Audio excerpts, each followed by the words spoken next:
apakah prinsip koperasi digital property sesuai dengan peraturan dari perkoperasian? Oke. Nah, tadi udah ngebahas tentang prinsip-prinsip koperasi ini. Tadi Bapak sempat nyebutin lagi 2 hal untuk mengembangkan koperasi. Nah, apakah koperasi digital property sudah melakukan 2 pengembangan ini terkait pendidikan dan juga kerjasama, Pak? Nah, di sini kita melakukan keanggotaan secara sukarela. Jadi masyarakat yang ingin menjadi anggota KDP ini tidak ada namanya pemaksaan.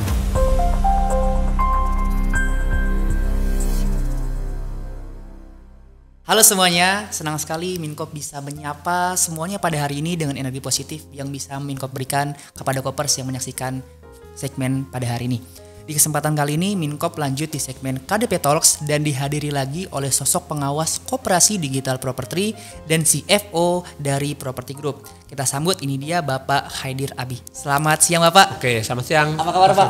Alhamdulillah kabar Luar baik. biasa. Gimana kabar Mas Nafal? Alhamdulillah baik. Bapak gimana Pak? Sehat, alhamdulillah. Saya alhamdulillah sehat baik. Oke nih Pak, ini kayaknya kita sekarang harus jaga kesehatan nih Pak ya. Karena kemarin saya tuh mau pulang itu tuh hujan Pak. Terus ya? Iya, biasanya panas, sekarang hujan gitu. Mungkin mau masuk musim-musim hujan, ya, jadi sudah transisi. mau masuk bulan November. Iya, musim Udah mulai berber. Iya, hujan nih Pak ya.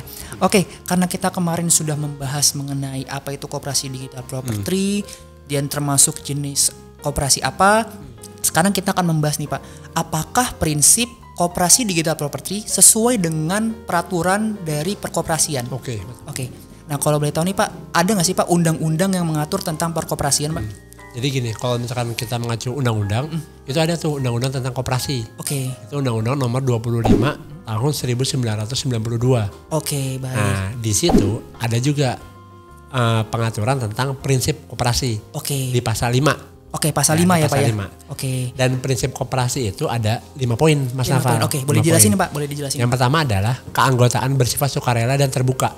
Jadi koperasi itu memiliki prinsip keanggotaannya bersifat sukarela dan terbuka. Lalu yang kedua adalah pengelolaan dilakukan secara demokratis. Pengelolaan koperasinya ya maksudnya dilakukan secara demokratis. Karena kan ini kan gabungan dari banyak orang untuk menjadi anggota. Ada yang menjadi pengurus, ada yang menjadi pengawas, dan ada juga menjadi para anggota. Oke. Nah, itu dilakukan dengan cara demokratis.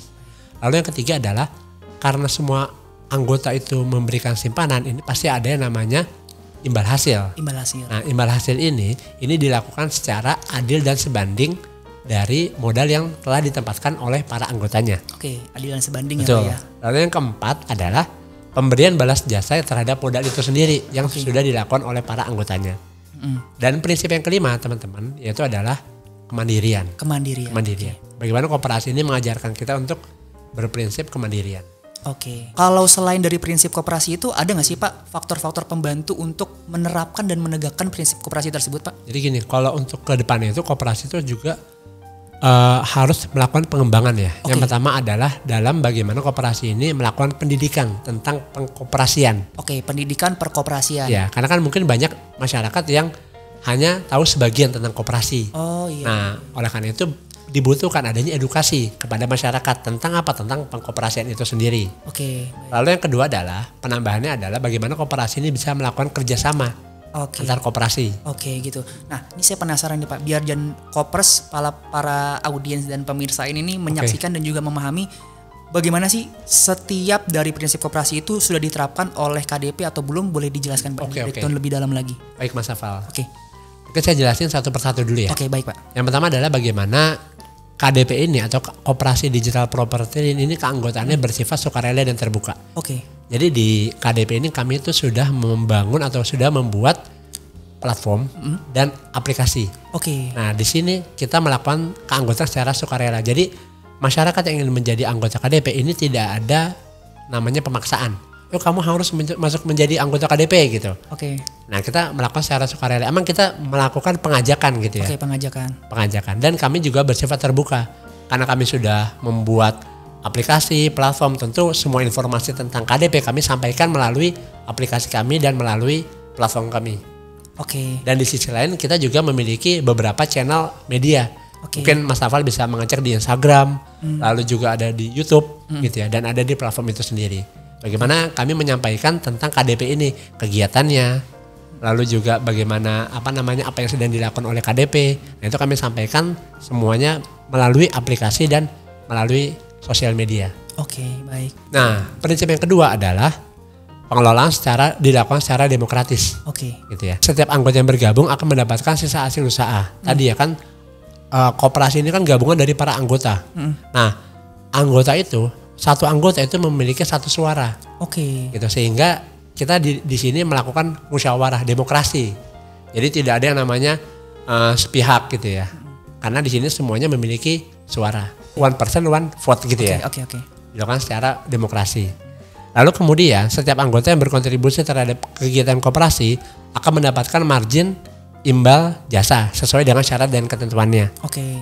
Dalam periode dan durasi program simpanan berjangka. Oke.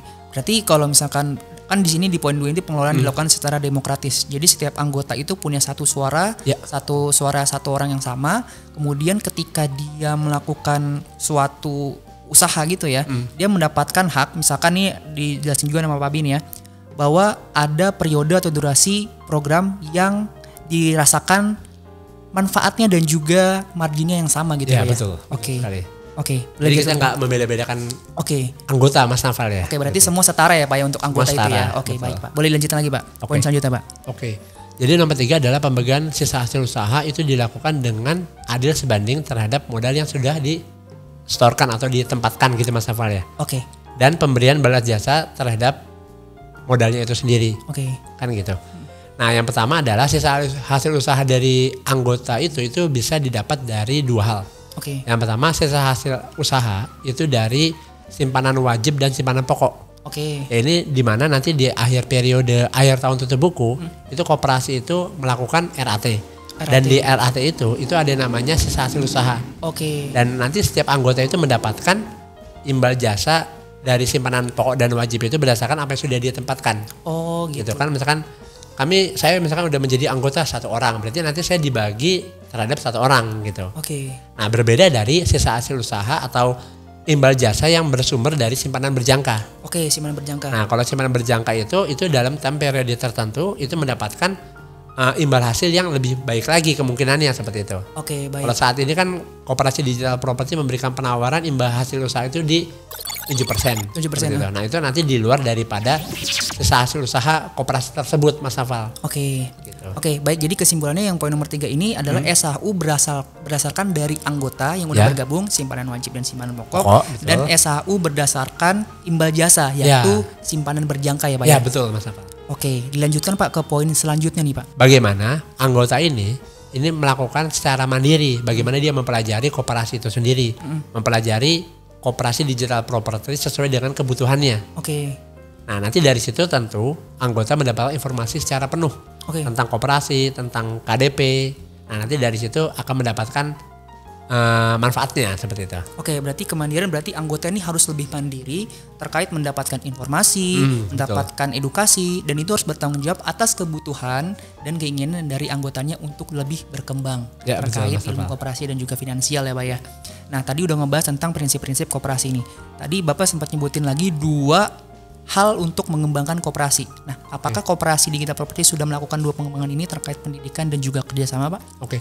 Jadi yang pertama adalah tentang bagaimana koperasi ini melakukan pendidikan ya. Pendidikan. Kalau saat ini kami sudah melakukan edukasi ke masyarakat melalui channel YouTube dan channel Instagram. Ya, oke. Namun pada kedepannya kami memiliki rencana untuk bagaimana kami edukasi tentang koperasi dan tentang KDP ini ke lembaga institusi pendidikan. Misalkan contohnya sekolah, lalu juga kampus dan lain sebagainya. Untuk mengenalkan dan melakukan edukasi kepada masyarakat. Oke, nah untuk bagian kerjasama, bagaimana KDP itu mempraktikkan dan juga mengimplementasikan pengembangannya nih Pak di KDP itu sendiri? Kalau saat ini Koperasi Digital Property ini sudah bekerja sama dengan Property. Dan di situ sudah ada beberapa aktivitas kegiatannya Mas Naval. Oke. Terutama di bidang properti.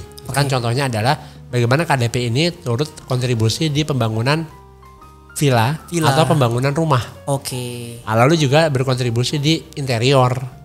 Dan juga berkontribusi di bagaimana pembangunan perumahan itu sendiri. Oke. Nah, itu sudah kami lakukan. Namun pada kedepannya KDP ini juga memiliki rencana untuk bekerja sama dengan koperasi-koperasi lainnya. Oke. Agar apa? Agar terus berkembang tentu koperasinya. Oke, baik. Nah, itu dia tadi Kopers penjelasan mengenai prinsip-prinsip koperasi ya. Pak, terima kasih banyak Pak atas Sama-sama. penjelasannya Pak. Mas Noval, terima Jadi kasih banyak. pembelajaran baru lagi nih buat hari ini. Nah, untuk Koppers jangan lupa untuk selalu belajar mengenai finance, investasi, properti dan juga lifestyle untuk kehidupan masa depan yang lebih baik hanya di YouTube channel Koperasi Digital Property. Minkop pamit, sampai jumpa di segmen KDP Talks berikutnya. Sampai jumpa. Oke, terima kasih.